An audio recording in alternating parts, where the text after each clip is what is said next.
In 1871, Darwin published another book, The Descent of Man, in which he claimed that man evolved from some ape-like creatures.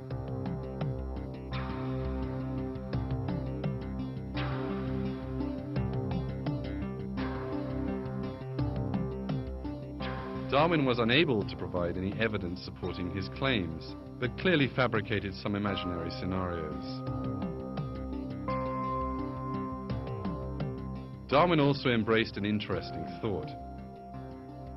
He asserted that some races were more evolved and therefore more advanced than others, whilst other races, on the other hand, he considered still to be at the same level as the apes. According to him, a fierce conflict, a bloody struggle pervaded the natural world. The strong always won against the weak and thus ensured development.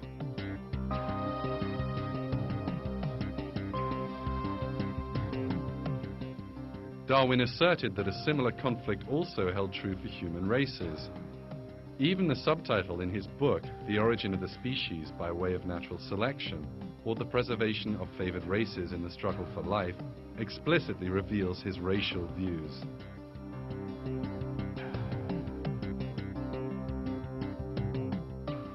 According to Darwin, the favored race was the European white man. Asian or African races were, quite simply, failing in their struggle for survival. Darwin went one step further and even suggested that these races would finally be totally annihilated.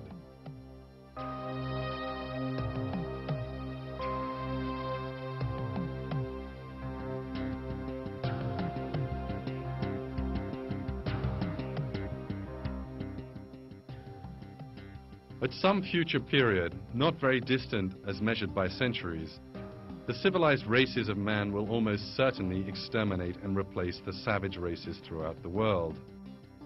At the same time, the anthropomorphous apes will no doubt be exterminated. As this statement explicitly reveals, Darwin was an out-and-out racist, believing in the superiority of the white man.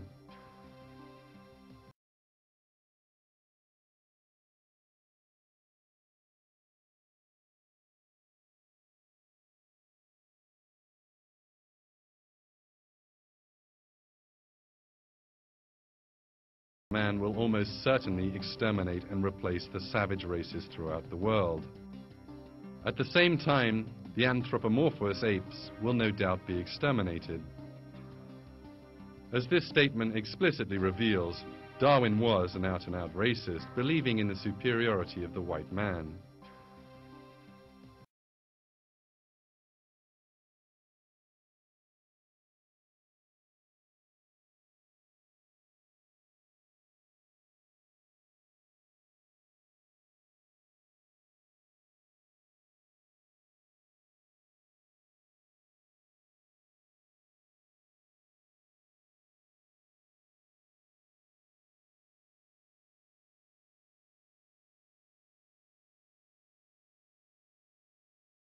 In Europe, the ancient races were all, according to Schaffhausen, lower in the scale than the rudest living savages. They must therefore have differed, to a certain extent, from any existing race.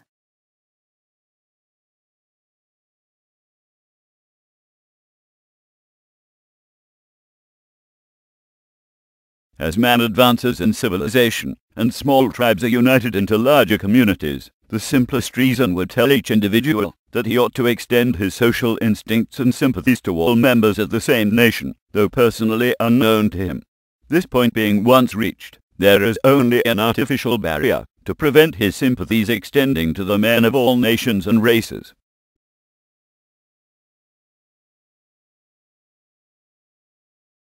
It is impossible to see a Negro and not feel kindly towards him. Such cheerful, open, honest expressions and such fine muscular bodies.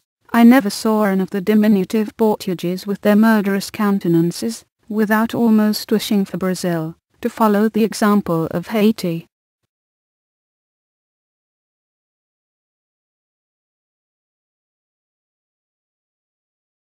Those who look tenderly at the slave owner, and with a cold heart at the slave, never seem to put themselves in the position of the latter. What a cheerless prospect, with not even a hope of change. Picture to yourself the chance ever hanging over you of your wife and your little children, those objects with nature urges even the slave to call his own, being torn from you and sold like beasts to the first bidder. And these deeds are done and palliated by men who profess to love their neighbors as themselves, who believe in God, and pray that His will be done on earth. It makes one's blood boil, yet heart tremble, to think that we Englishmen and our American descendants, with their boastful cry of liberty, have been and are so guilty.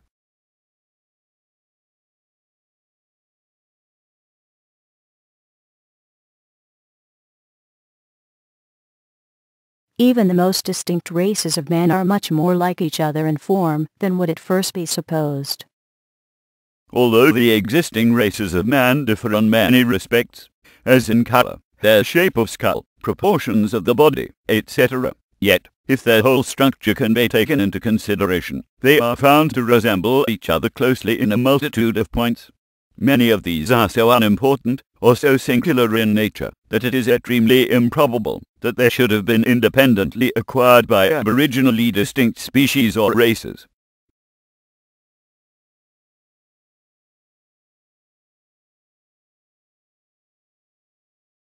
The American Aborigines, Negroes, and Europeans differ as much from each other as any three races that can be named, yet I was incessantly struck, whilst living with a few Fijians on board the Beagle, with the many little traits of character, showing how similar their minds were to ours. And it was so with a full-blooded Negro, whom I happened once to be intimate